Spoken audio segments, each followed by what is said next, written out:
What's up, everybody, and welcome into the Under the Hood with Jonathan Hood podcast, along with my crazy cousin Wiley. He's over Cuzzo, here. How's it going? Here. There he is. I'm Jonathan Hood. Thanks so much for being with us here on the Under the Hood podcast. Make sure that you like, share, and subscribe our podcast, and also on YouTube as well. YouTube is growing, and I thank you for that. It continues to grow. I had a YouTube account for a while. We were just, hanging around, didn't have much content on it. But every week it's growing, and we thank you so much for growing the YouTube. YouTube.com. Look for J Hood Radio there. Like, share, subscribe, and of course we've got merchandise as well. Cuzzo, if you could just bring over the. Yes, we have our infamous Under the Hood shirt right here. Oh, smelling it. That's terrible. Smells like the lady of the evening. Smells like success. Well, I guess that would be for you. Success, yes. Also, we have the Under the Hood water bottle. And as someone who likes to drink water and is occasionally active, this is go-to. What I love about this is that it doesn't matter how long you've left your water in here. Mm-hmm. It's still going to be cold, which is awesome. Yeah. So, and hold on, and there's more. Uh-huh. We have the Under the Hood tumbler. Now, there's something special about this tumbler that I didn't even tell Hood about yet. Uh-huh. And we just talked like a couple minutes ago. Yes. So I opened. Well, I saw the tumbler like the other day, like I think yesterday. I looked inside the tumbler, and like every old black family, there's a wad of cash just rolled, crispy bills just rolled inside the cup. I appreciate Cuzzo for sending me the money, but I'm going to have to return it to him. But yeah, I opened the cup. I was like, oh, this is nice. Just a wad of bills just rolled in there. So definitely ESPN has been very, very good to him because it's crispy too. So I appreciate the gesture, though. I do. I definitely appreciate the gesture. You would not accept it either way. So I just thought if I just slide it in there, it works. You just slide it in. Okay, Rocky. It's not Rocky's turn. It's all right. It's there's someone at the door. Of course. So he's Rocky. This is not Rocky's turn. He's at the end of the show. That's ridiculous. He's at the end of the show. Maybe at the end, but he can't come on now. He's spoiling it. So but I do appreciate it. But here's the truth. Like if you get one of these Under the Hood tumblers, I can't guarantee it, but there's a chance, it may also have a wad of cash in there, courtesy of ESPN, 1000. So that's the great thing about it. That's the family tradition. That's how you do it. Yes. You just put it in there. Crown Royal bag, yes, tumbler, whatever it takes. And rubber band wrapped around it too. Yes. And if you're watching on YouTube, you can see where the link is, my link tree, and you get one of those of your own. Again, it's a great Christmas gift, a great holiday gift, great Hanukkah gift, a great Kwanzaa gift for someone. The Under the Hood merchandise available now, 15% off right through Thanksgiving. Then I'm going to hike the prices up again. But it's right there. That's available for you right now. By the way, we got so much to talk about here on our show as we give you this every week, ad-free. The only ad is that we ask you to check out the merchandise. But hey, I will add ads if you want, but I'd rather just do this just straight through. So keep supporting. That way we can keep this ad-free. Okay, there's a lot to talk about here because I want to talk to you about. First of all, we have not talked about the Bears' last win. As they got the job done on Thursday night, a sleepy Thursday night game in which the Bears defeated Carolina. It's what I expected. Some thought Carolina could win this game. I believe the line was 3 for the Bears, 3.5, something like that. I was like, no, the Bears are going to win, but they barely won. Again, nothing against them. But it's just that what I really loved and what we've been seeing is a strong defense. It's what we've seen all our lives as Bears fans. Strong defense, good running game. But I think the thing that is highlighted for me the most is that this defense shut down Carolina. I know that they have their struggles, but the linebackers, the secondary, the line getting to Bryce Young, I love to see that from the Bears. I just want to see that continue, especially against better opponents like Detroit coming up. I would as well. So I was watching.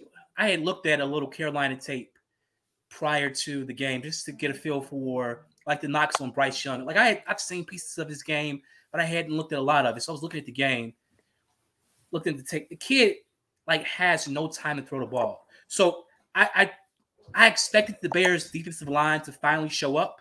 Obviously, you got Sweat is there now, so you do have somebody who can actually rush the passer. And Ngakoue can also assist with that as well. So I expected him to actually show up and put pressure on him. But seeing the secondary still be reliable when healthy, seeing Jack Sanborn, yes, he is showing that he legitimately has a place in the NFL outside of just us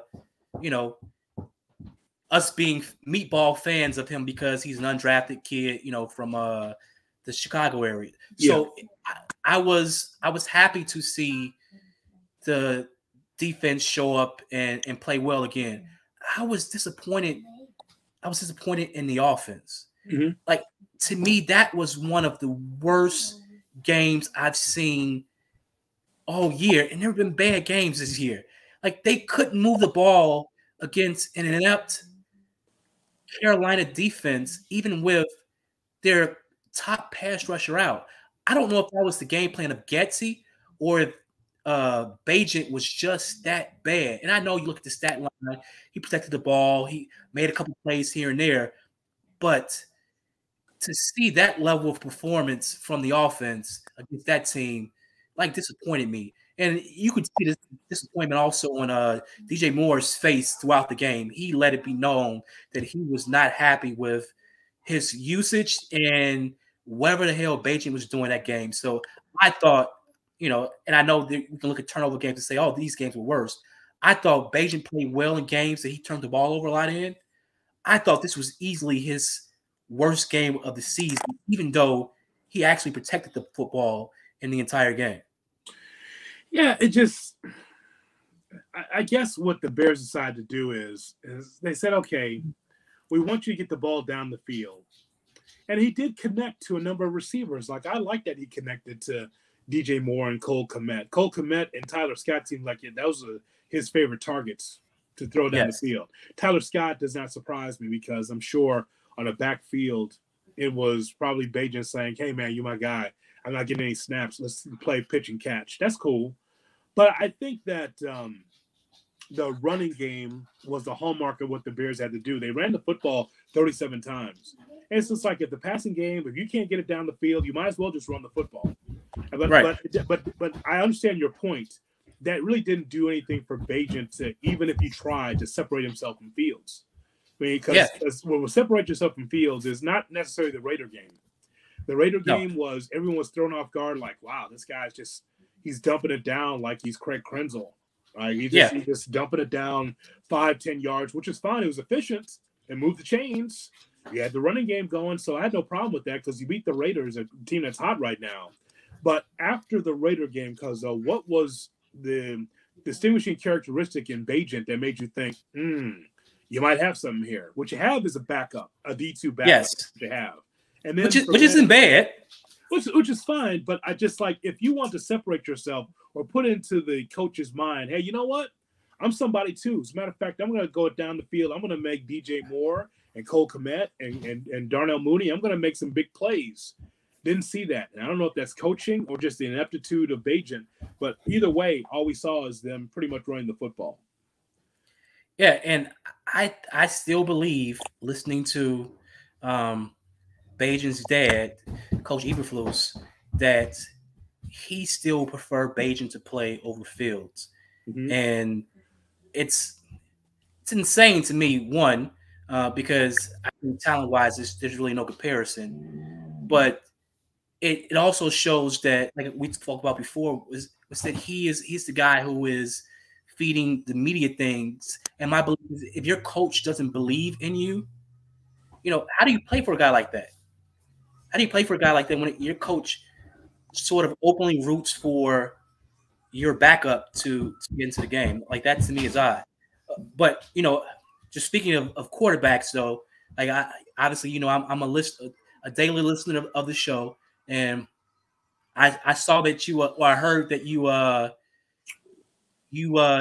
joined the Drake May fan club. So welcome aboard. Yeah, I'll watch that game Saturday night with Drake May. As North Carolina beat Duke, and I was just impressed. I was just very impressed with what I saw. And again, not the first half interception though. That was bad. No, it was bad. Yeah, I mean, but that's a kid. He's a young player. He's gonna make mistakes, right? And it's not even necessarily a major program. I watched Drake May, and I was just like pretty impressed. Like, okay, just the way he was able to get those second half into the overtime, it was fantastic. And again, I'm never overjoyed or just overwhelmed by any one player, Rocky. Right. But the whole thing is that I just thought I saw a guy that really turned the corner.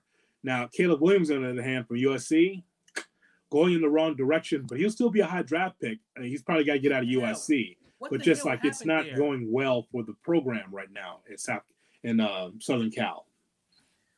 What happened there? Like, did he create too much hype for himself where now he can't live up to the hype? Because he was fine. He was fine. And then at some point after he asked for a piece of the franchise to sign a contract, it's been downhill since then.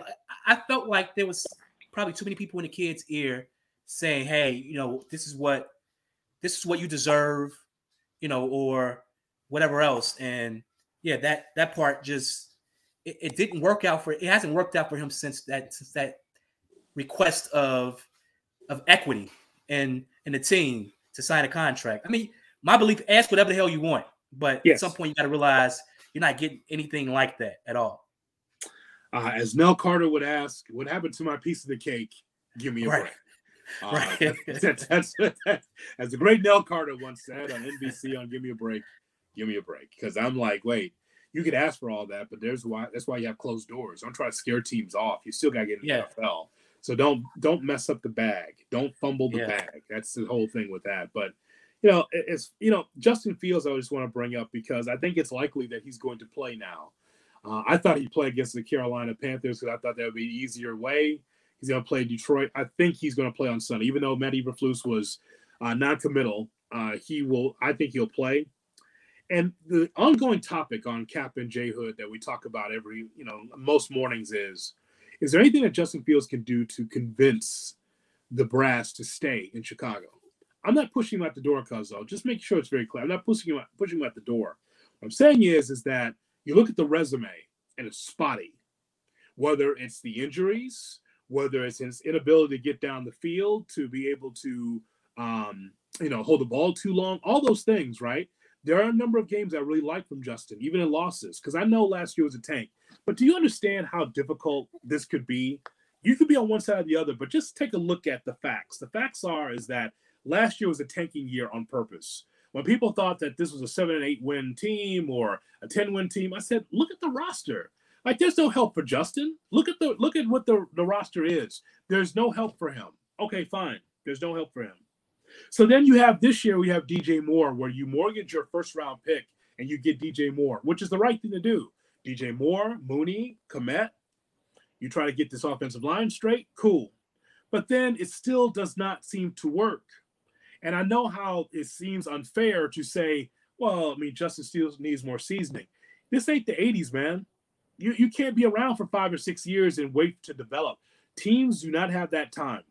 And I just hope that what the Bears are going to do is going to be the right thing. Either keep Justin for another year for this year and next year, and then find out what you have, or let him go and let him be able to cook someplace else and bring in a rookie. Either way, I think it stunts the growth of the team.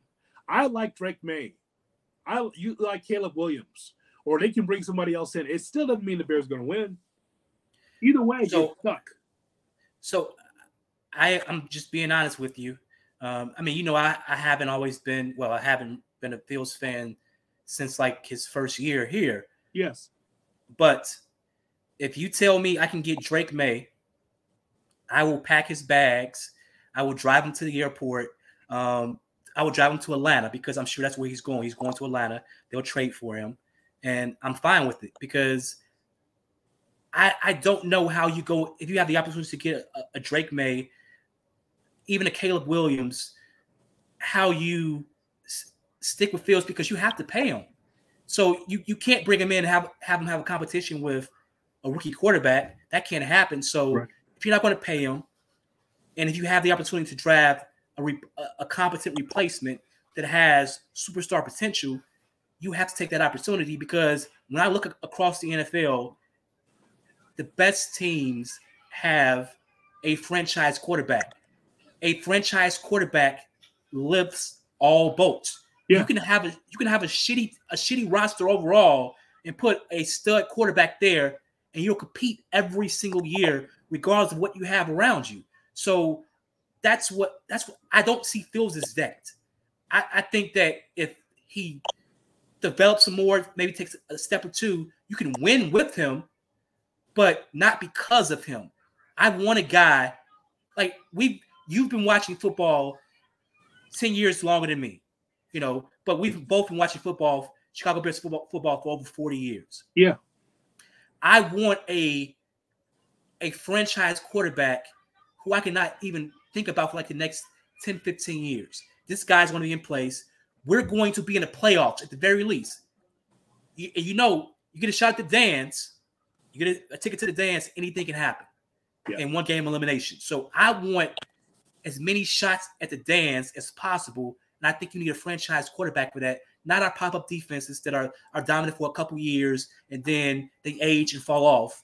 The quarterback sustains you for a while. So I think you have to solve quarterback no matter what. And it would be unfortunate if somehow the Panthers found a way to fall out of the top two spots where you guarantee one of the quarterbacks. Because if that happens, then you're fucked. Because your only option is you're trading the third or fourth pick plus extra capital to get to one or two, which kind of defeats the whole purpose.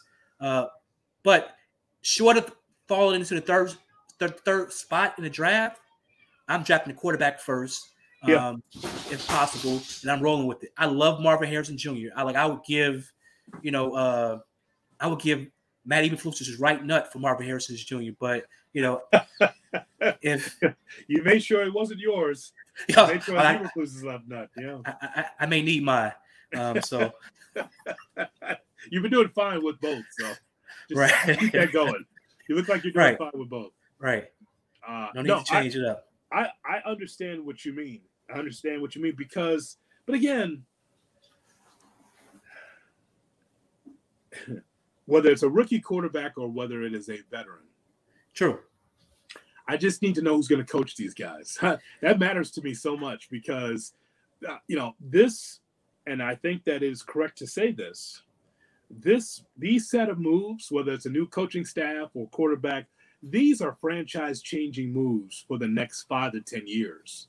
Like Ryan Poles has to get this right. There's no other choice. Like this whole thing, like Poles is going to get fired. That's not happening. Poles is not getting fired. So let's just stop that. I know that people are impatient, but you can't be that impatient. I mean, Poles, as soon as he was hired, I'm like, he's going to get 2 coaches at the minimum. He'll get 2 coaches. No question about that. But the idea that Poles can just come in and be like, okay, we're going to try with this, young head coach, or it's got to be right. You have to get it right. You can't have an Arthur Smith, or you can't have a Jonathan Gannon or some not. No, it has to be a guy right now to be able to get that done. And that guy, Cuzzo, is Jim Harbaugh. Captain Comeback. That's what it is. It's Jim Harbaugh. It's not because I'm a Bears meatball. Maybe I'm a Bears meatball, but it's not because I'm a Bears meatball. It's because Jim Harbaugh is on the run. Yes, he's standing at the podium, but he is on the run. We've seen this before, right? Why do you think Pete Carroll is so youthful and out there at 70 years old, still getting it done with Seattle? Because he ran away from USC. The long arm of the law was after him in the NCAA. They're like, you can snatch anybody you want. I'm out of here. That's why he won't be going back to college. There's plenty of examples of guys that were in college be like, I'm out of here. I'm not, because they can't deal with the NCAA rules or whatever. So Jim Harbaugh is an interesting conversation because I think that he should be the next coach for the Bears. Okay. I'm not one of these dudes that's just like, I can't believe they were cheating in Michigan. there was a guy named Connor, and he was looking at signs and giving. I can't believe, like in my moral high horse. Fuck a high horse. That means nothing to me. Listen, man, it happens in college all the time. It happens in the pros all the time. So the idea that people say, I can't stand this, I'm holding my nose at Jim Harbaugh, bring him in now. I'll never forget the Bears playing San Francisco at Candlestick. And we got rocked. Do you remember this? When Kaepernick was the quarterback? I do. It was the first time that we heard the initials RPO for the first time. What's RPO? Dad, what's RPO? Mom, what is this? All I know is that the defense was going this way and Kaepernick was going this way. And the defense was on roller skates. They had no idea what was happening with this RPO. They stomped us out. That was a Jim Harbaugh offense because Kaepernick was that good. My point is that if you want to shop at the top shelf, it can't be that hot coordinator. It has to be someone who's been there and done that. Jim will be out of a job at Michigan. He should be the next Bears coach. So my only issue with Jim, well, I guess more than one, but my biggest issue with Jim, I don't have an issue with cheating at all. Like, you know, I grew up with if you're not cheating, you're not trying. Really? Tell me more. I heard that so much at Simeon. Oh wow. Oh boy. But oh man, why did you say that? What are you saying there? Go right ahead about Simeon. Go ahead. But my issue with Jim is unlike Pete Carroll. Pete Carroll won back-to-back championships, national championships. Yeah. So he's cheating and he's winning. Yes. Harbaugh is cheating and still finding a way to lose. That concerns me because top of mind is the TCU game. They were a more talented team than TCU last year. I'm sure Harbaugh was still cheating last year. How the hell do you lose that game? Sure, you're going to lose to Georgia. We get that. You're going to lose to Georgia. That's fine. But getting to the dance gets you a shot. And we saw, we even saw like CJ Stroud. Like he played his ass off. He lost to them, but he played his ass off. Yeah. So McCarthy couldn't do the same thing. McCarthy couldn't get you, close to a win, but you lost to TCU. You lost to a team you should have beat by 40. So that concerns me because you cheated and you still lost. And then I look at, to your point, the Kaepernick offense was great, but that defense with what's the Bears? Fangio. The Fangio defense was also great. Can he put that band back together again with something comparable to that in the NFL? If he can, fine. Obviously, RPO is going to change because that offense is, it's a little old now. Sure. But I have no issue with him coming in per se. But I'm looking at it like, okay, what other than having a winning record, I think he won like 20 more games than his predecessor over the same, I guess, comparable time period, which is great. But if you're going to cheat, to me, cheat and win big, because at that point I can say, hey, at least they won. They won championship though. Well, because take into account this is the Big Ten. True. And I know that I'm an SEC asshole, and that's fine. That's who I am. Like I'm a Georgia fan. I figured this out in the front room on the shag rug on the floor model TV, right? Any kind of floor model TV you grew up watching, right? Right. And I figured it out as a child. Like, wait a minute. I can watch Illinois and watch them run the football 700 times and be bored. Or I can watch this high-flying team like Georgia or Alabama or Tennessee get up and down the floor looking like pros. That's what attracted me to the conference to start with. When people ask me, like, where did this Georgia thing come from? I saw a better brand of football. I saw the NFL on Saturdays and Sundays growing up because of the way offenses and defenses played. I'm like, these two things look the same, but one's a college and one's pro.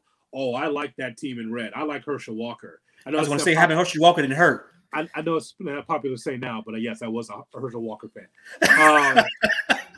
Nonetheless, I didn't know he couldn't read and write. But the point is, though, is that I was a Herschel Walker fan watching him at Georgia, right? Because I'm like, look at this guy, like running up and down the field. This Georgia team's good, all that. And so I had a choice. So when we see Michigan and you say, well, how come Michigan's cheating and still couldn't win? It's a Big Ten team. That's surprising. That doesn't surprise me. Anytime we get this rumor before the season, like, Ohio State's good and Michigan's good, I just laugh. I'm like, good for the regular season. Right. So it comes to nut cutting time, and all of a sudden, the men come out. That's the SEC. So I'm not surprised with that. But here's the thing, and you would have hated Michigan against Penn State because I watched this game on Saturday.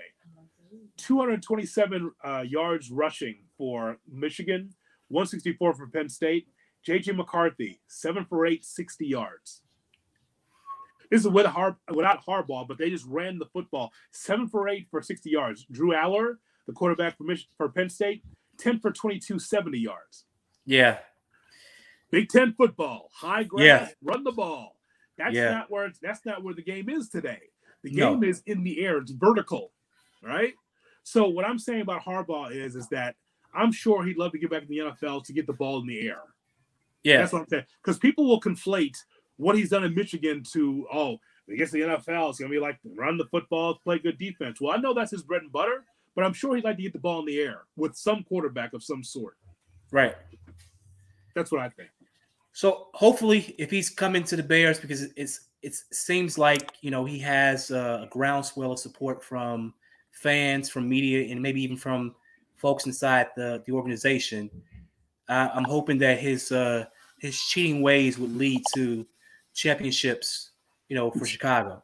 That's my hope. But what about those that talk about that, though, Cuzzo? Because there are those that have a high horse that feel like that this is wrong. But again, what's funny is, and this latest story about this is that Jim Harbaugh, he spoke to the press today. Like, I thought for a guy to suspended, he's right there for you. He's talking. And he was like, I'm going to talk on Friday. I'm just looking for the opportunity for due process. I'm not looking for special treatment, not looking for a popularity contest. I'm just looking for merit where the case is. Where am I? Jim, over here. He says that he's going to be there to testify. And by the way, Michigan's taking everybody down with them. Yeah. Ohio State's being involved in this. There's a couple other schools. So those that are also cheating that Jim knows about, he's taking them down too. I'm sure they'll be in court on Friday. Wow. So what I don't understand about people having an issue with it, one, it's sports. Like the idea that you expect these athletes to be pure, purer than us, like I think it's just unreasonable. And then to say, like in our own lives, we do things occasionally or frequently, depending on who you are. Yes. It's going to give us an edge. It may not be illegal, but we do things that are going to give ourselves the edge. There is no fairness. We're not like, this guy I'm competing with, well, my family may not eat today, but I want to make sure that his family does. No, fuck his family. Yeah. Fuck his family. I want to win. Yeah. I want my family to eat. So you're going to do things to give yourself the edge in competition because you're competing. These guys are competing. They're not going to the office, punching a clock and grabbing a stapler and filing paperwork. They're not doing shit like that. They're physically competing against other opponents. They want to win. Them winning creates more earning opportunities for themselves. So you're going to do things to give yourself the edge that may not be, 100% pure. That's sports. That's life. So I don't understand why people have an issue with it. Like he didn't murder anybody. They didn't harm anyone. They stole signs. And I'm sure, like you play baseball too. It's what you do. Yep. You look to steal a sign. You look to find signs to steal. So if these schools know that, hey, they have this guy coming into the game every game wearing Michigan hats and he's stealing our signs, then shame on you for not, taking some correct measures to prevent this guy from doing what you knew he was doing for years. Shame on you.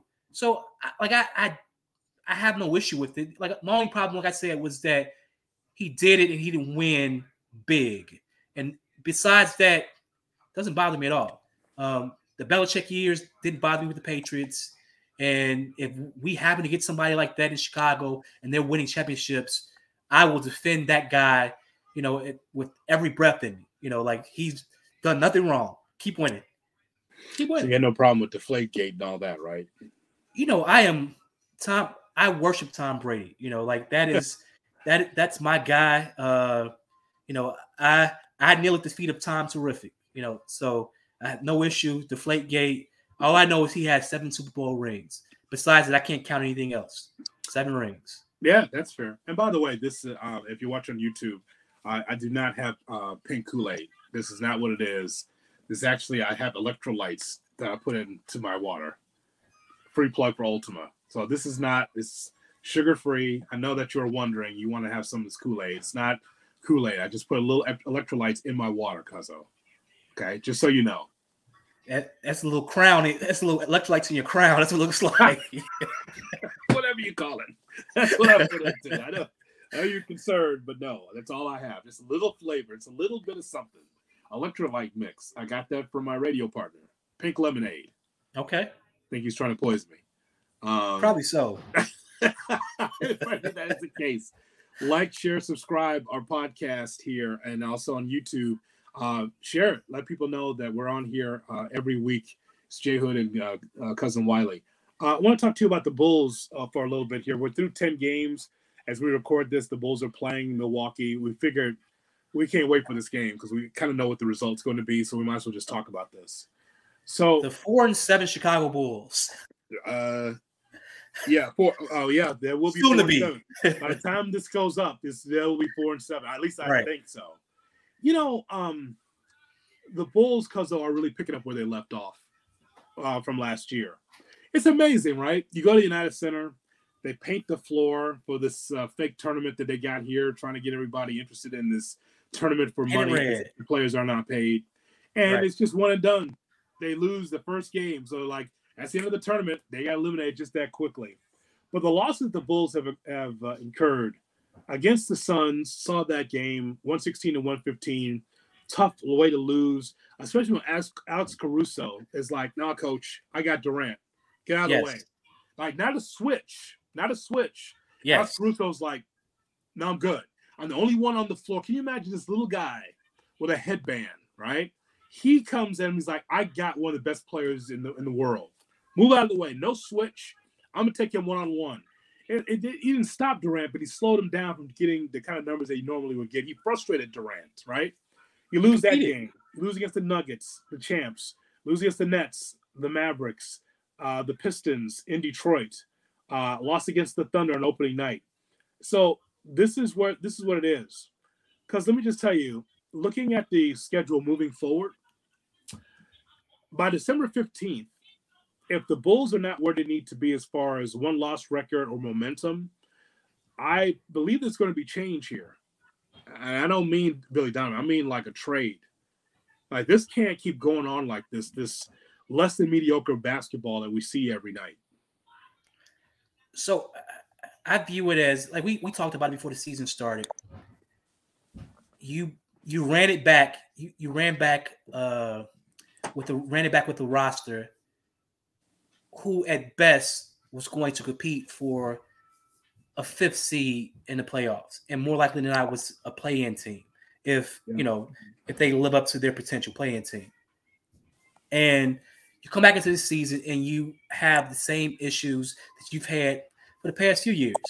You have 2 guys who want to be alpha. One is paid like an alpha. The other one is the actual alpha. Yeah. You have draft picks who haven't developed, lived up to the potential that we thought they would have. And you're pretty much in basketball hell. You should have made trades in the offseason. Levine shouldn't be on the roster. He should have already been dealt in the offseason. Mm-hmm. So I'm looking around. I don't know what you do. And here's the truth. Like, at some point, you can point your fingers at the players all you want. And they are responsible for the results on the court as well. But you also have to start looking at Billy Donovan. Like, what player has developed under his watch? None. Yeah, I can't find one. Like, none of the players have developed. I would argue Patrick Williams has actually regressed from when he came to the league. When he came to the league, at the very least, he competed on the defensive end. He would compete on the defensive end. Now he doesn't compete at all. He hides in the corner in the hopes, like that kid playing some game. He hopes the ball doesn't find him. Yeah. Like I'm looking at a roster where it doesn't fit. You have no star players. Your closest to a star it's a 40-year-old guy with a mid-range shot. Like that doesn't play well in today's game, but he is the best player on the team. He's not getting paid like it, but DeRozan is, to me, by far the best player on the team.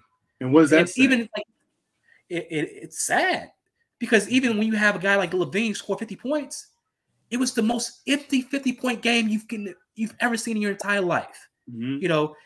In the box score, he scored 50. But if you saw it, you're like, that's not really 50. Like, yeah, I know what it says, but 50 points, what was it? 0 assists, like 2 rebounds. What was he doing? He was just there putting up shots. It wasn't winning basketball. So when you're not playing winning basketball, at some point, you have to look at AK and you have to look at Billy Donovan and say, okay, there's something here that's not working. So yeah, we can trade these players away, but if we bring in new players, what's going to change? What's going to change? At least with Paxson, when he was not Gar, when Paxson was there, at least he had a history of success with the players he brought in. You saw the Jimmy Butlers develop. You saw the Taj Gibsons develop. You saw pretty much every draft pick he made was at least a solid player. Luol Deng, even Kirk Heinrich was the best player in his spot that he was picked in. He just happened to pick the 5th. But you saw players develop and improve and play winning ball. I'm not seeing that with anyone that AK has drafted and that Donovan has coached. Well, I saw a stat here that I want to share with you from Kevin Anderson from NBC Sports Chicago. Hold on. The Bulls' current starting 5 of Vucevic, Craig, DeRozan, Levine, and Kobe White has played 78 minutes together this season. That group has an offensive rating of 95.7, defensive rating of 137, a net rating of minus 41.4. It's shockingly bad, especially for the 5-man lineup that has the most minutes. And so he's totally right about that. I mean, he's looking at the numbers, and it's just not. It's a team in which DeRozan probably should be traded. When I'm going to call it now. The first one off the team will be DeMar DeRozan. He's the best player on the team and the oldest, right? Yep. And so I think that is the case. And you're right. Billy Donovan also deserves blame because Billy Donovan came in as a guy that loved offense. Remember those Oklahoma City teams up and down the floor? Just only because he had talent. It's not that Zach LaVine isn't talented, but on a good team, Cuzzo, he's your 3rd or 4th option. Yep. He's that bailout 3 guy, and he still would get his numbers. He still get 17, 19 a game, whatever, on a good team, a high percentage shooting team. Levine would not be your first choice. He'd be your 3rd or 4th choice. DeRozan, same thing. You trade him to someplace, he'd be a 3rd choice someplace, give you those key baskets here and there, give you a good accounting of himself, he'd be fine. Vucevic, another team walks in the gym, give you 20 and 10. Yeah, 20 and 10 is not enough. And I don't care about the 20 and 10. It's when you score the 20 and 10. Yes. But he'll never be that guy, though, that will be at the end of the game, be like, give me the ball. Patrick Williams is a whole different story. This dude here came off the bench against Detroit Sunday night, 4 points, 19 minutes, 1 steal, no rebounds. 1 steal. 19 minutes, you couldn't give me a rebound? Not a rebound? Are you trying to secure the bag? Why is it that Drummond is a better center or a better big man than you? I know Drummond's been around for 100 years, but the point is, like, Patrick Williams was young, spry. I gave him the benefit of the doubt as a 6-man coming off the bench for Florida State because there was no room for him to start. I get it. Leonard Hamilton was like, you'll get starters minutes, but you got to come off the bench. Did a nice job defensively, but 4 points ain't going to get it done. That doesn't mean that you're the future of this team when you score like that. On off the bench. He's not even in rotation anymore. Crazy. But yeah, like what fits? like you have a point guard who we were texting back and forth one game. Yeah. He can't make an entry pass to the post. Yeah. Like that's something you learn how to do in grade school. And here he is in the NBA struggling to make an entry pass to the post. But he's your point guard. How the hell does that work? So you gotta burn it all down. You gotta burn it all down, I believe. I don't know how that looks. But whatever Michael Reinsdorf is doing, he should go ask his father for advice and do that instead. Because it doesn't look good. It doesn't look good. Sit down. Here's what you should do. Find the sperm of Michael. Bottle it up, put it on the floor. That's okay, man. And the reason why Jerry got those championships is because of Michael Jordan. Because those championship teams. I'd love for the Bulls to be like Sacramento. And they're 4-4 coming into the season. But the point is, though, a team like that, Suns, a team that has some talent on it, where they're yes, Minnesota.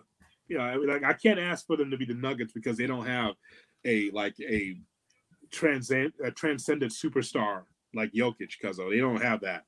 It's not like they could be like Boston or be like the Milwaukee Bucks. I just like for the Bulls to be able to have go-to guys, difference makers, where it's like not Levine. I'm talking about at the end of games, you know where the ball's going. On this, here's the thing that's really, really fucked up about this.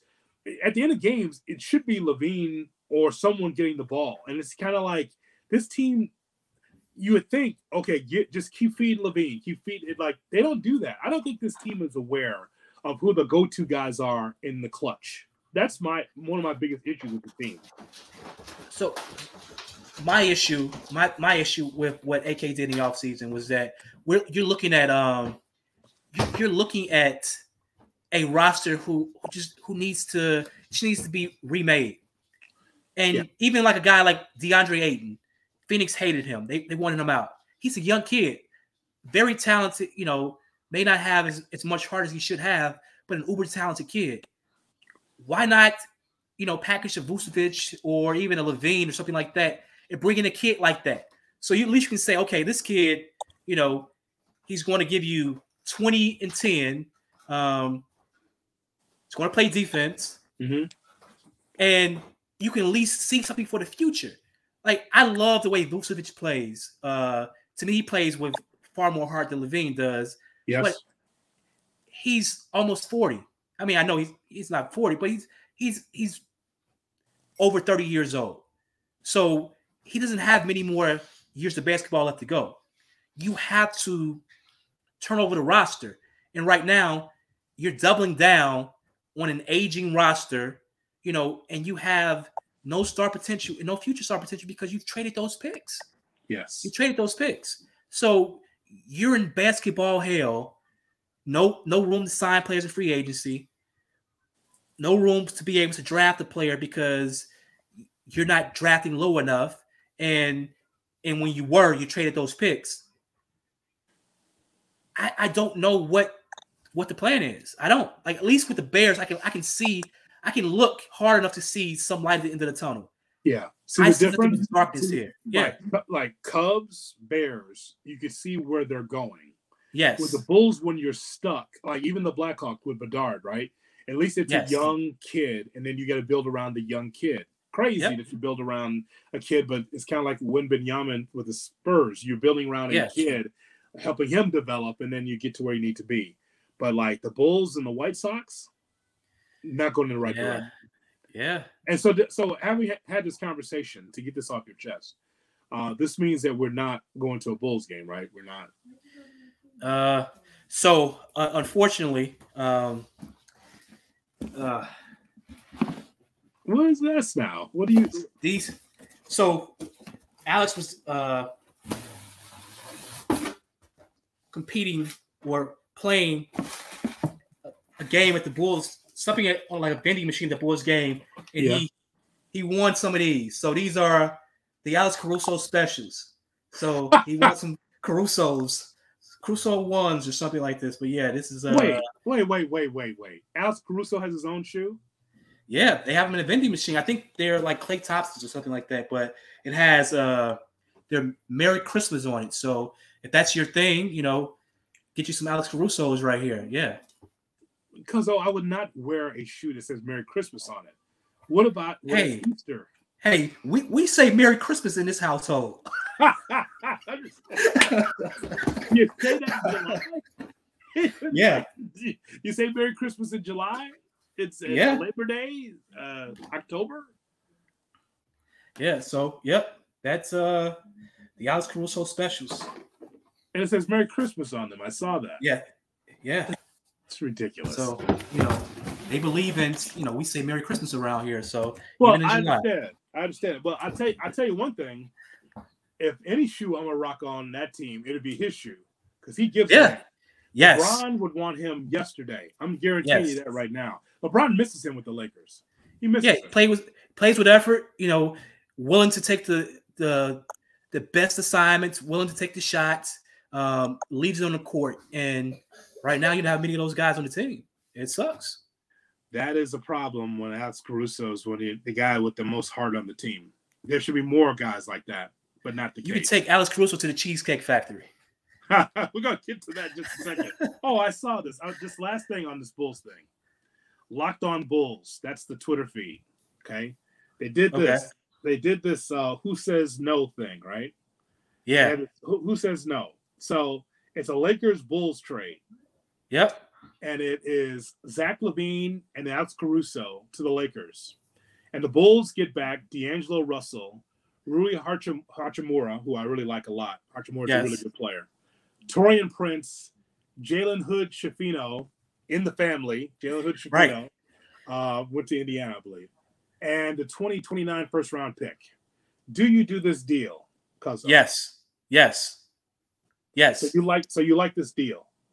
I press accept as fast as I can.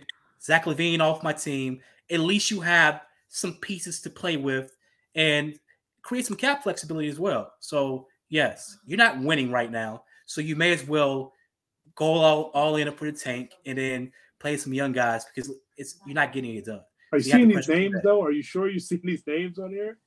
I am fine with those names, even the 2029 first round pick. Yes, so that works for me. That's okay. Who says no? I do not say no to that. No. I like D'Angelo Russell. I like Rui Hachimura. Now, again, where you going? I don't know. I don't know where you're going with that, but I do like those players. You're not going anywhere right now, though. So, that's the important part. Even with LaVine on the Lakers, no, I don't think that works for the Lakers either. not much. He's not a winning player. Because he's not a winning player. LaVine would be the third option after AD. He's not a winning player, though. He's not a guy you win because of. He doesn't play winning basketball. He's the Jalen Roses of the world. He's the Ron Mercers of the world. When you have a rebuilding team, you bring those guys in and let them score 20 points. That's who he is. You're really good at this podcast thing because you've already made the segue. You mentioned the Cheesecake Factory, so let's get to that. We should have got to this a couple of weeks ago, but we got to get to this now because it relates to something that's going on in pop culture. List of places not to take a woman on a first date is going viral. So one of these places started is at Power 106 in Los Angeles. They had this list. And there was a video of a young lady who's like, oh, he's taking me to Cheesecake Factory, dog. Oh, no. She couldn't stand the idea that she was going to go to Cheesecake Factory. Okay. So you and I both saw this video, and there's a lot of videos like this. Either the woman is being fake, doing it for social media, or that's how she really feels. Either way, it caused a stir in a conversation. So here's a full list. I saw this on X. This was a Instagram post on Complex. It's the first time I saw this. You tell me, have you ever taken a date to the following? Okay. Cheesecake Factory is number one because old girl didn't want to go to Cheesecake Factory. Have you ever taken a first date to a Cheesecake Factory? Yes, I have. Besides prom? First date, no. But A date? Yes. Yes, we've Okay. gone to Cheesecake Factory. Yes. I have not done that as a first date. I have No. not. But I've been there. Obviously, you got to see. I know it gets a bad rap because it sounds like, okay, that just seems, just ordinary. But doesn't that depend on who you take? It does to a certain extent, but Hood, like, just when you're a kid, I mean, not even a kid, like a young adult, like I was like, if I was trying to impress as a kid or young adult, we was going to Bennigan's, like, hey, we're going to Bennigan's, it's like, if I could, we're going downtown to Bennigan's on Adams. I believe it's on Adams. We're gonna stop on Adams. This is Bennigan's on Adams. I'm gonna let you get some of those chicken tenders. You're gonna let me get some of those chicken tenders later, right? Right. So, it's a good deal. It's a good deal. So I'm surprised I didn't run into you there, because that was the spot, man. You're like, yes, you parted through Silk. You go to Bennigan's in downtown. Find parking on the side too, like, yes. Oh yeah, killing it. Pay for it? Yeah, got to pay for parking right here. Oh yeah, we got it right here. Yeah, right on the side of the building. Walk in. Yeah, For two, please. It's like, hey, for two, like, yeah. But they stay open late though. It'd be like 1 a.m. Right? They stay open late for you. Like, all right. This is when people weren't acting a fool downtown. You can just walk in, no problem, right? No problem. So, Cheesecake Factory for me, no, not as a first date. Applebee's. I have taken a date to Applebee's, yes. And as a matter of fact, it is the Applebee's in Crestwood, because that's the combo dinner movie combination. Go to Applebee's, kick it, get some drinks, then go to the movies, or vice versa if it was open late. Yeah. So Applebee's in Crestwood for sure.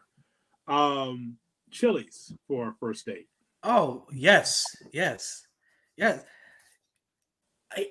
Like, here's the thing. What I struggle with, like, even hearing the woman talk about it, is that one, this is first dates are more of an introduction.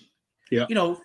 I'm getting to know you, and you may not even want to call them a date. It may be something as casual as, like, we're meeting at a coffee shop, having, a Danish and a tea or something. Is that, beneath you? So if I'm trying to get to know you to see if I want to even spend more time with you, why the hell am I, reaching in my pocket, spending, $300 just to see if I want to see you again? Right. No, you better get this McChicken and be happy with it. What do you mean get this McChicken? What does that mean? Sit your ass down and get this McChicken. All right. And be happy with it. All right. And then, if you act right, we may go to Ponderosa next. Oh my God. Thank you. Thank you, Ike. That's fine. Ponderosa. All right. Would you take a first date to Chipotle? I would not. So you're asking, would I? And have you? Well, I haven't, because I don't think they wasn't around when I was young enough to be able to do it. But would I have? Yes. I would have taken a first date to Chipotle. There was a time where Chipotle, nothing against Chipotle, fine dining though, right? I mean, like as far as you could sit down and have a nice lunch or early dinner for it, but it's pretty much, I mean, depending if it's downtown, that's a different story. But the other ones, like in Beverly Hills, I mean, that's really takeout. No one's sitting down and eating in Chipotle for a first date. Outside of a place like McDonald's, like I knew that even as a teenager, it's probably not the best place to go for the first time.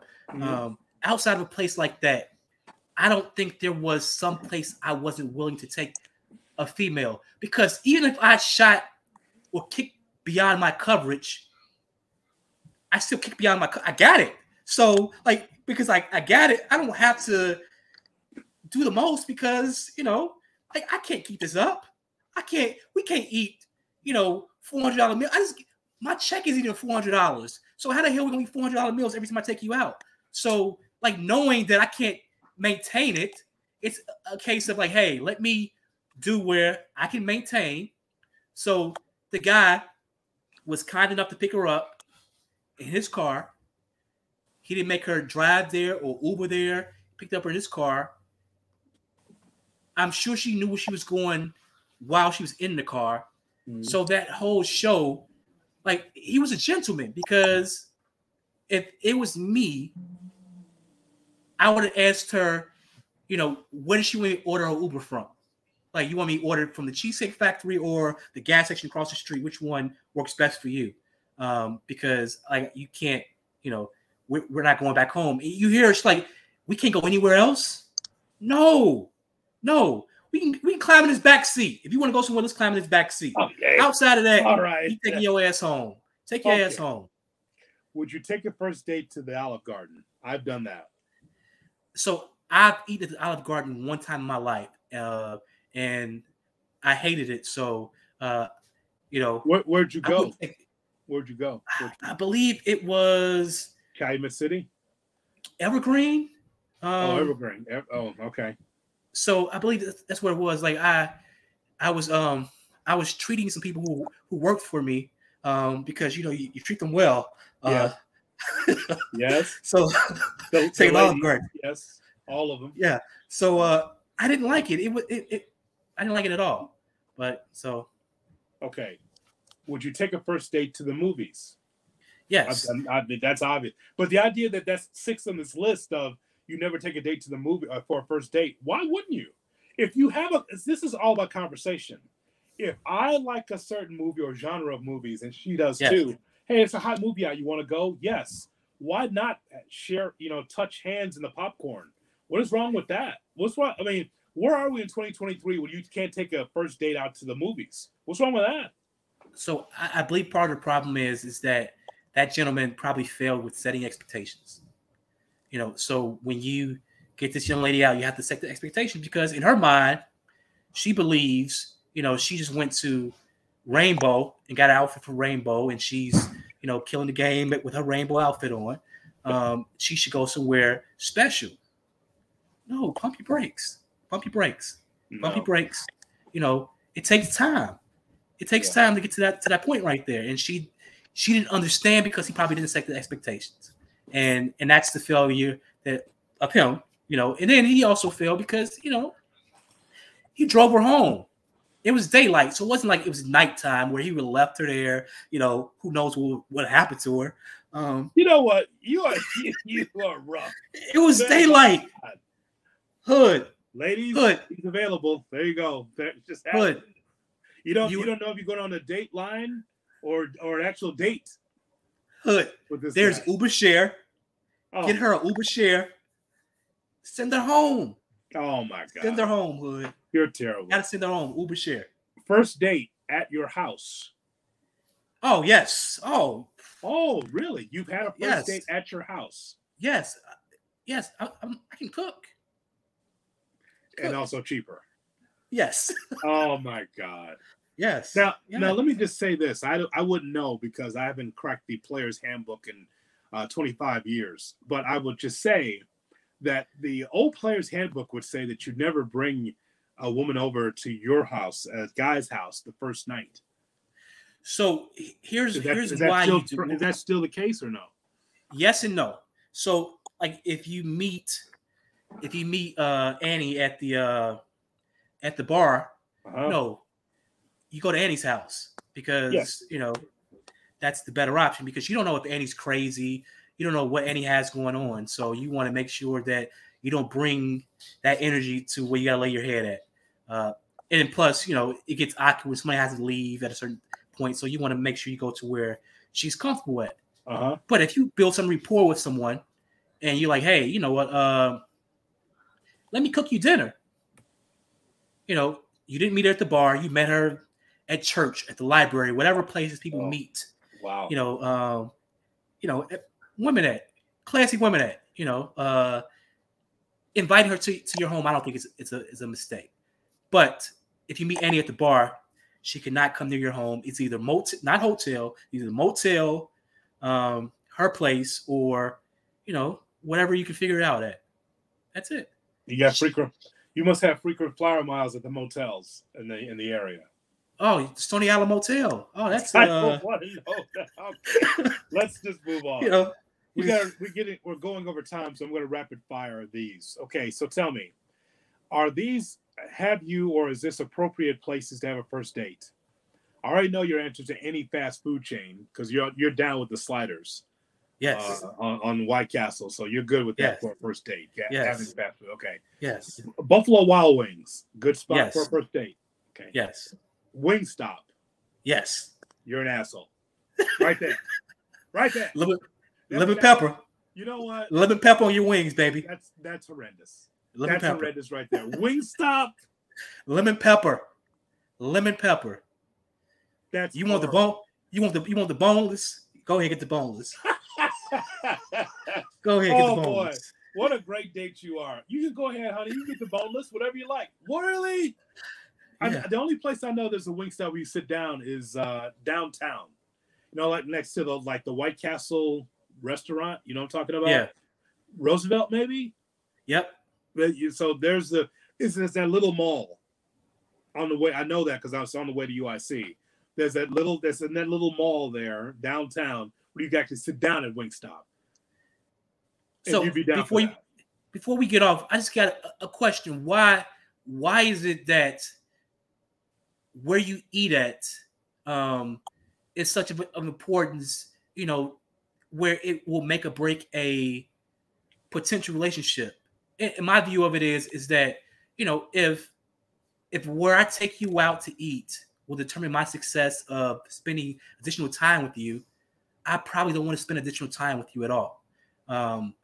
So like I do get when you're trying to impress a woman, maybe yes. a Wingstop or, you know, wherever else may not be top of the list. But the corn's tight. But the corn's tight though. Good corn. Yeah. But if we're, you know, if we had some rapport, I'm like, hey, let's stop and get something to eat. And we've never been out before. Hey, let's stop and get something to eat right here. It shouldn't matter where we're going. But if I'm trying to impress you, yeah, obviously we may do a little better than that. But to me, it's still, you know, I'm impressing you for something. We know what that is. It's a family podcast, so I can't say that. But I'm trying to get something from you, you know, and then I have to weigh, is that worth the cost for me? Do I want to pay this for that? And if the answer is no, then let's eat some Wingstop. Now, if I see potential in you and I want to like build something long lasting, then yeah, maybe, you know, you do a little different. But if I'm looking to just you, then yeah, I have no interest in all right doing anything beyond the bare minimum. We move on now to Red Lobster. Yes. Red Lobster first date, yes. Because the biscuits are the bomb. Gotta get those biscuits. Yes. A buffet. No, I don't like buffets myself. So it's not because of that person, it's because of me personally. I have no use of buffets. But what if she likes buffet? What if she likes an old country buffet? What if she wants to go to Ford City and check out an old country buffet? I was banned from old country buffet in Ford City because I snuck in so many times that you know, my picture was on the wall. You know, didn't know that. All right, don't let this gentleman in right here. Yeah, as if there's not enough crime over there. Right, hold the door. IHOP. Yes. For first date, IHOP. Yes. Hood. When I say there was a point in my long time ago,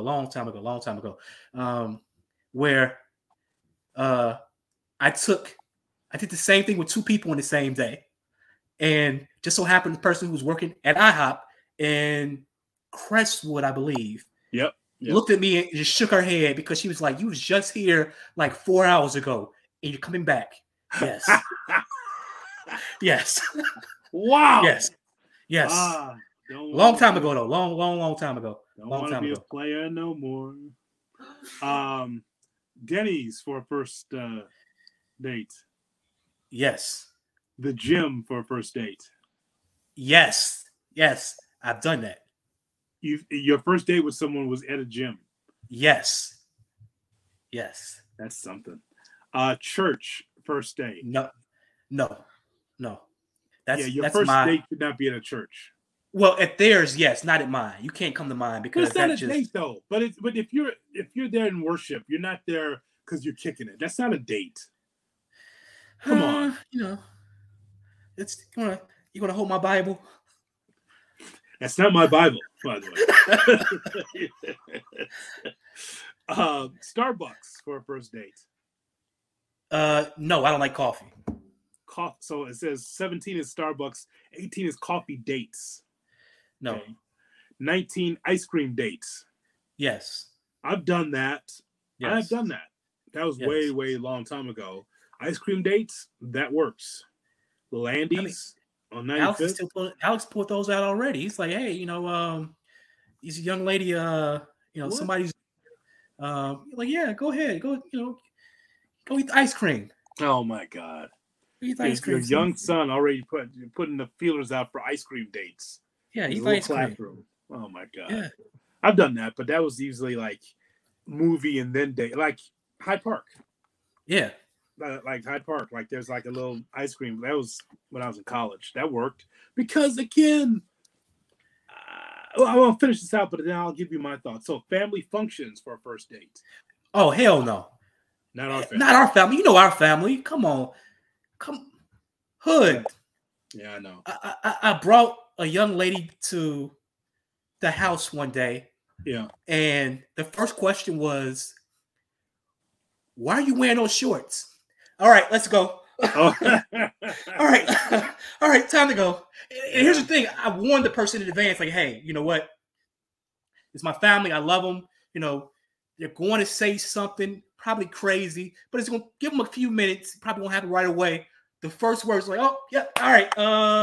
Yeah, we gotta just stopping by. Hey, how you doing? Gotta go." Yeah, no, not doing that. Saying it without saying it, an international basketball player is in our family, and the first question to the international basketball player is, "How much you making?"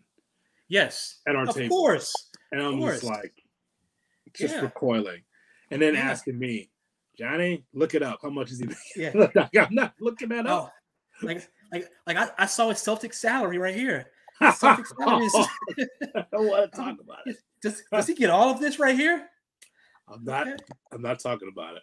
I'm trying to bring the family together. Yeah. Also, so movie night, Netflix, Hulu, etc. Movie night at her place. Yes, maybe not my place. Yes. Somewhere that requires a long drive. Done that too. Yes. Done a long drive before. Like on your way someplace in a date, bowling, definitely. Yes. Nightclubs, definitely. Hookah bar. Yes. A bar just for drinks. Yeah. Oh, yes. Number one on the list. For sure. Waffle House. That's regional. Yes. So I gotta say no to that because my first dates were not in the South. So I haven't had a first date in the Waffle House. Okay. I experienced that later on in life, traveling, but not as a first date. And sporting events, first time. Cub fan, Sox fan, Bears, Bulls. No. First, so not a sport. So you wouldn't take a first date to a sporting event. I like to watch the games. So if I have no interest in you asking me who's playing, what they're doing, why they're doing that. It has to be something that I don't care about for me to want to go to a sporting event with someone. So I put a button on this, I would just say that when we were younger, you are balling on a budget. I just know that early in my career, somebody would be like, "Oh, you in radio, so you should be taking." Like, no, it doesn't work that way. I'm not going to drain my account. My first check I made in the business was in 1994. It was a weekend producing backup shift for $78. Yeah. That's for 2 weeks of work.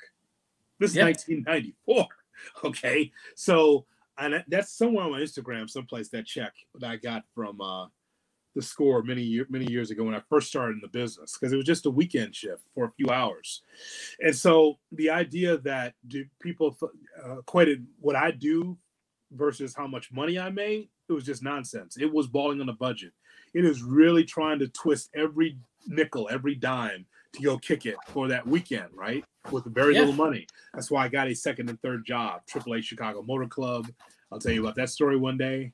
Oh boy. Being the only man on the floor. around with a bunch of women that was at the terminals at AAA Chicago Motor Club. Oh boy, a lot of fun. And you need to jump. Yeah, I gave plenty. So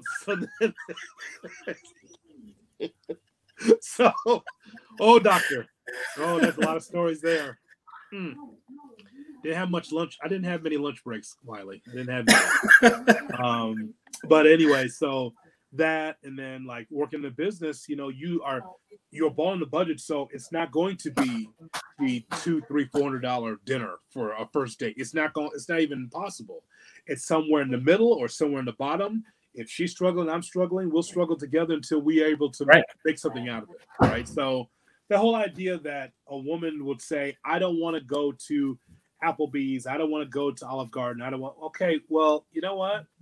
Then find someone who will take you to that $400 and $500 restaurant. Yeah, it's not me. Especially when you're first starting off in a dating situation. Like there to me is no point where the first time, unless it's near long, let me rephrase that. If it's near long, she can, whatever she wants, she can have. Okay. Outside of her, there's no way in hell I'm taking someone out for the first time ever, and I'm spending $1,000 for the chance of doing what I want to do anyway. I would rather go to Arnie's or the 390 Club, or did you say Arnie's? Did you say Arnie's the strip club? Arnie's, of course, yeah. Arnie's Idle Hour, yeah, of course. Oh my God! I would rather go there and spend my money, to help somebody buy some diapers, as opposed to giving somebody else $1,000 just for the opportunity to maybe. No, I'll pass. Well, that's the list, everybody, and that is our show for this week. We learned a lot about Cuzzo Wiley, didn't we? We learned a lot about Wiley. This is why you have me. Yeah, that's exactly right. Just to keep it real and to hold on to a dollar so tightly that the president is squealing. That's exactly what he does. Don't forget to like, share, and subscribe our show, Under the Hood podcast. And again, we've got the merchandise as well. And Rocky, could you Rocky, close us out, Rocky? Close it out. Let's go. Here we go. Not as hyper today. Rocky, thank you so much for your time. He was quiet for the most part. He did bark at the door early. But by the way, Rocky, enjoy that. That's the last time on the couch this week. Last time on the couch. So for Rocky, who has no thoughts on Craig Counsell and the Cubs, and Cousin Wiley, this is Jonathan Hood.